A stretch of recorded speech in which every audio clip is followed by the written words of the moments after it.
গলাচিপায় হাজী কেরামত Ali degree কলেজের শিক্ষকদের বিরুদ্ধে মানববন্ধন করেছে ছাত্র জনতা।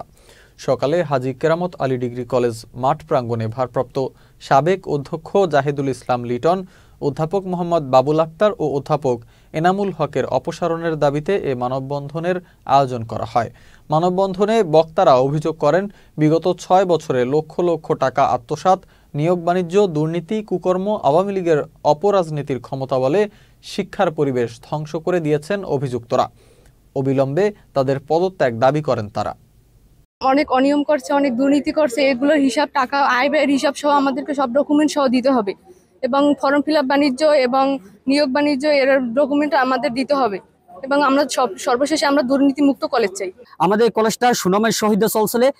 বিগত কয়েক বছর গলাচিপায় প্রথম স্থান অধিকার করছে এবং পটুয়াখালী জেলায় দ্বিতীয় স্থান অধিকার করছে, কিন্তু কয়েকজন শিক্ষক জাহিদ, বাবুল, এনামুল দায়িত্ব পাওয়ার পর থেকেই কলেজটা লন্ডভন্ড করে ফেলাচ্ছে।